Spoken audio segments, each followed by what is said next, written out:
Nnamdi Kanu submit video evidences against the federal government and DSS as judge fixes final date to end prosecution case. Hear the news in details. Wonderful people of Biafra, lovers of freedom all over the world, you are welcome once again to Biafra Unite channel /television this very moment.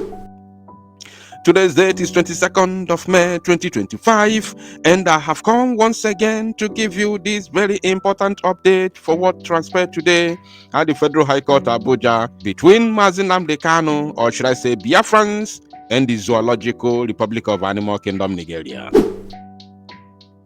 I don't want to talk too much. Let me first of all go straight, because I'm going to show you two different information from two different media platforms. So please, I want you to pay attention while I take you through the news. The Federal High Court in Abuja on Thursday, which is today, admitted into evidence videos of General T.Y. Danjuma, Governor Hope Uzodinma of Imo, and the Director General of the Department of State Services DSS, Adeola Ajayi, in Nnamdi Kanu's defense. Justice James Omotosho admitted the flash drive containing the three separate videos in a flash drive as Exhibit PWP and a certificate of compliance as Exhibit PWP1. Had it been that Barrister Aloy Ejimako knew or had the video of the former governor of Akwa Ibom State, where he categorically declared, explained, not allegation, explain with video, because he had video. He said on that very, press conference that he has a video evidence where Nigerian police released Fulani terrorists that they arrested in Akwa Ibom State and gave back the AK-47, 18 AK-47 recovered from the terrorists. Nigerian police gave back the terrorists those AK-47 assault rifles because all that came from above, from Abuja. A sitting governor, by the time that video was made, said this on a national television in the public. That one alone is a great evidence against the Zoological Republic of Animal Kingdom. And another great evidence, another proof that every individual, every oppressed people, every group of people, every clan in the zoo must get ready for self-defense. Oh yes, even the governor said it, that they are being pushed to defend themselves.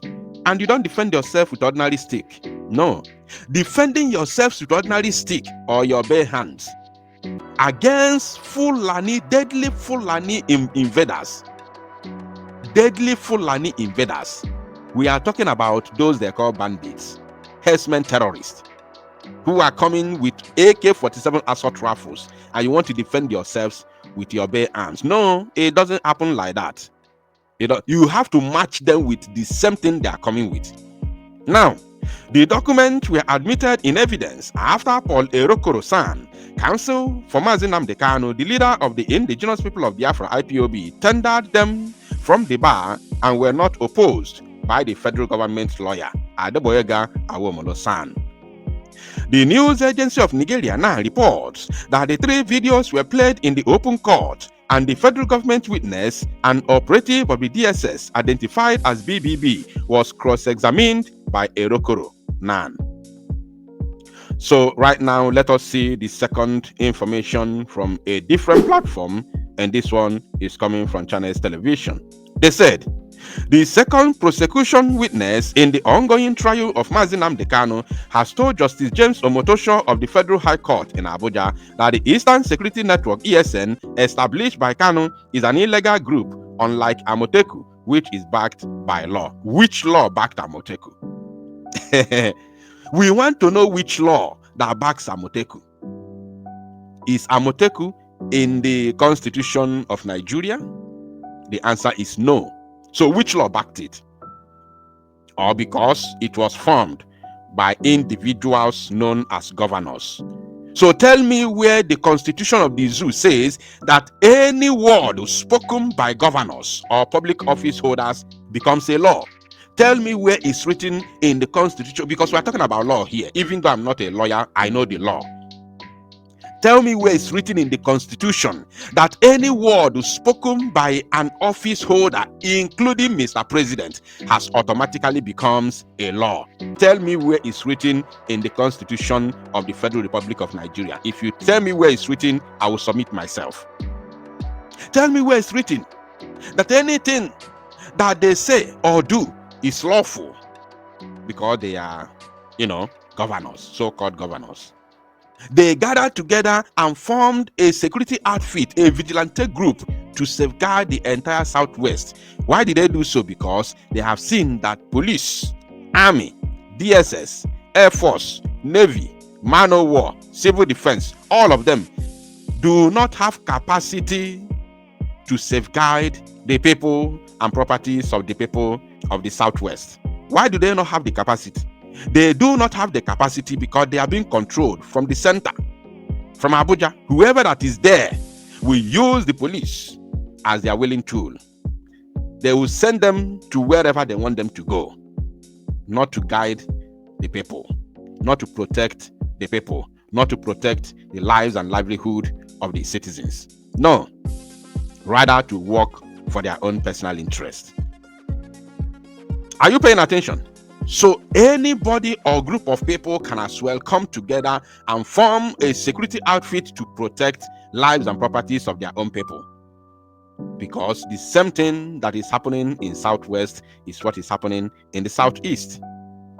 Tell me what is the difference. Now, testifying under the codename B, the witness made the claim while being re-examined by the prosecution counsel Adeboyoga Awomolo-san, who asked him to compare the activities of Amotekun and ESN. What is the activities, please, if it's not security? The witness stated that Amotekun was established through laws passed by the House of Assembly of the 6 Southwest states, whereas the ESN has no legal backing for its existence. You see?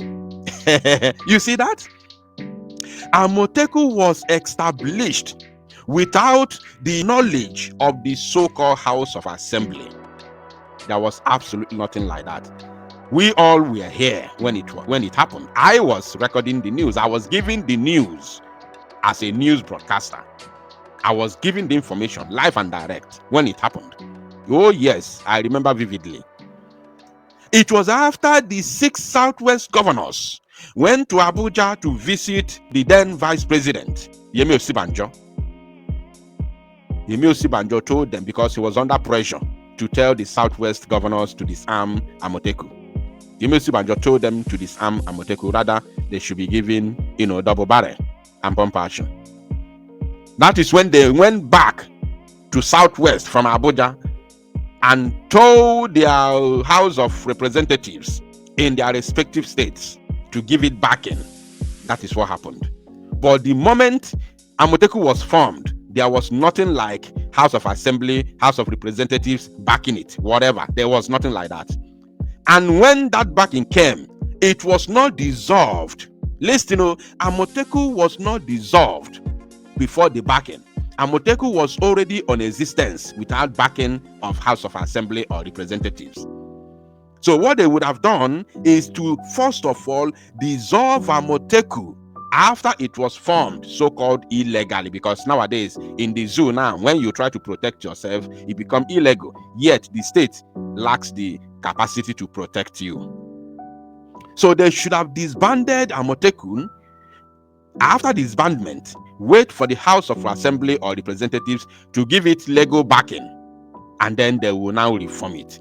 That is how it should have been done. But they didn't disband it. It was on existence when the House of Assembly was, gathering to give it legal backing. So ESN remains legal in as much as it was a security outfit formed to protect the people against the Fulani invaders. It's very simple.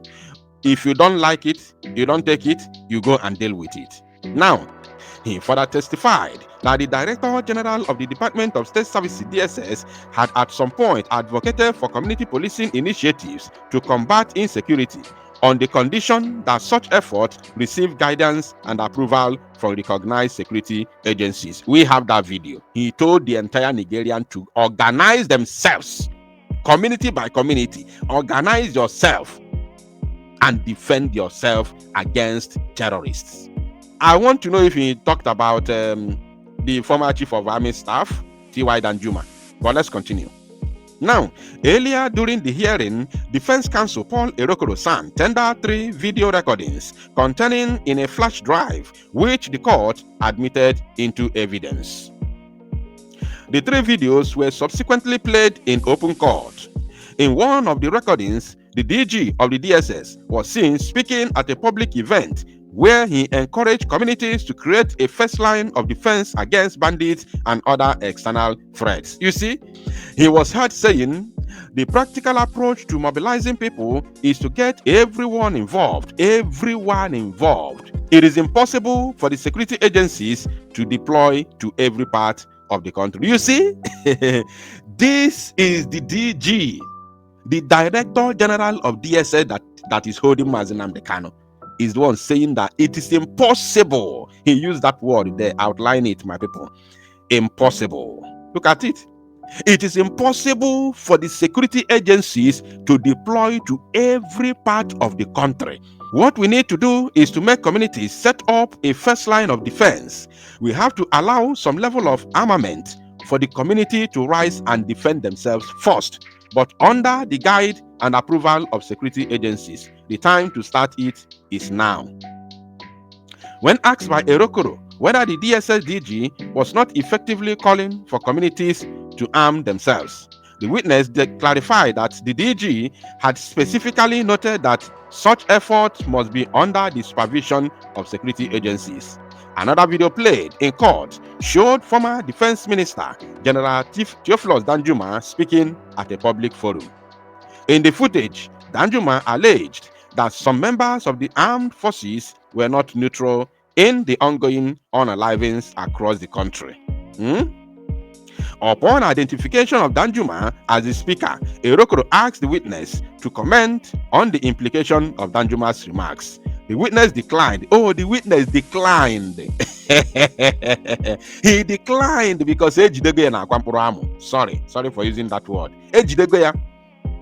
He now declined. The witness declined, stating that Erokoro should direct such a question to Danjuma himself. You see? But you did not say direct the word of the DG of DSS to him. You were there now, Filiano. But na tight corner. You should direct him, you should direct the word to T.Y. Danjuma himself. You see? Zoological Republic of Animal Kingdom, Nigeria. Now, the third video featured the governor of Imo State, Hope Uzodimma, lamenting ongoing unalivings in his state and attributing them to the actions of unnamed politicians. We also have that video. Erokoro questioned whether Uzodimma's statement contradicted the witness' earlier claim that members of the Indigenous People of Biafra (IPOB) were behind the unalivings in Olo, Imo State. How? How can you explain that? How do you explain that? How?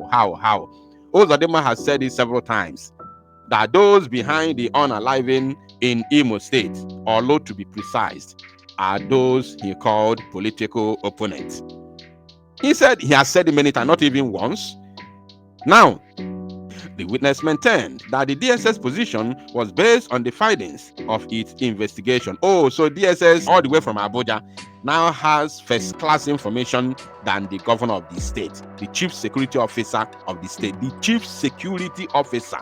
Did you get that? The chief security officer, meaning that anything about security in his state lands on his table first. He should be having first-class information of anything that has to do with security in his own state. That is how it is. Now, our investigation revealed those who were unalived by suspected IPOB members, and we mentioned their names.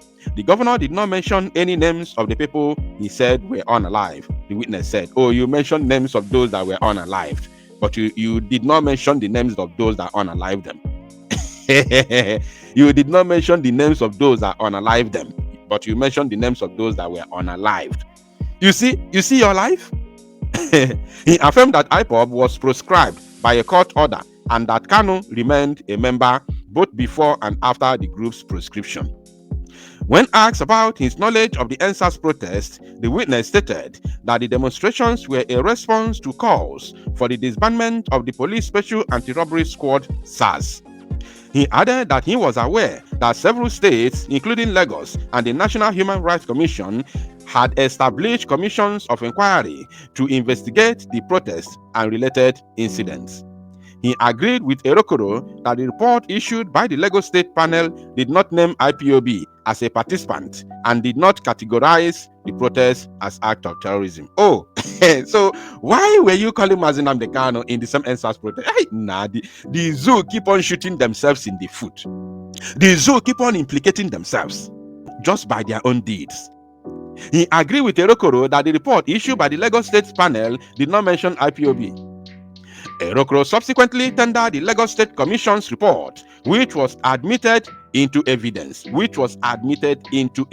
love that. Before adjourning proceedings for the day, Justice Omotosho directed the prosecution to conclude its case within 6 days and allocated 9 days for the defense to present its argument.